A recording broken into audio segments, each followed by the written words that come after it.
By the end of the day, we will know the name of the next Boston Public Schools superintendent. A decision from the school committee is just hours away now, but the Boston chapter of the NAACP is urging members to pause their search. WBZ's Nick Giovanni explains why. The nation's oldest school district is poised to name a new superintendent. The search committee's done a great job. We have two strong applicants who are both local, who know our district inside out, and who are ready to hit the ground running. Boston Mayor Michelle Wu discussing with WBZ the two finalists vying to replace Dr. Brenda Casilius, whose last day on the job is tomorrow. Somerville Superintendent Mary Skipper and Tommy Welch, a regional superintendent in Boston.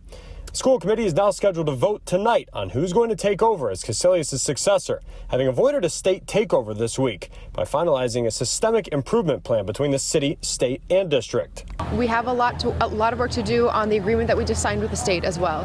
There are some, I think it's almost 40 commitments that have clear timelines and deadlines, and so some of those come up quite quickly. August 15th is one of those first dates, so there's a lot that we're kicking off right away. But ahead of tonight's vote, the head of the NAACP's Boston branch is calling for the school committee to pause the process to ensure the most representative pool of finalists possible now that the threat of receivership appears to be in the rear view. The concerns are not about the individuals, the two individuals who have been presented as finalists. It really is about the process. It cannot be understated how much of an impact the cloud of receivership, potential receivership, hanging over the district, how much of an impact that had on this process.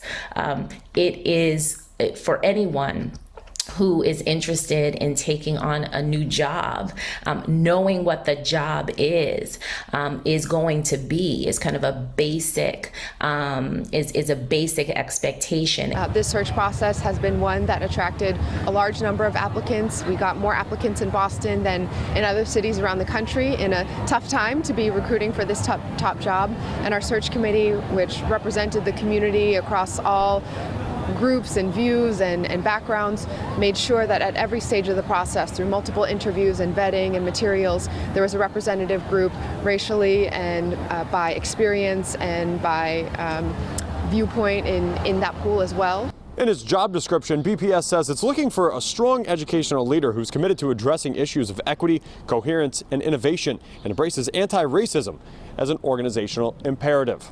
Reporting in Boston, Nick Giovanni, WBZ News.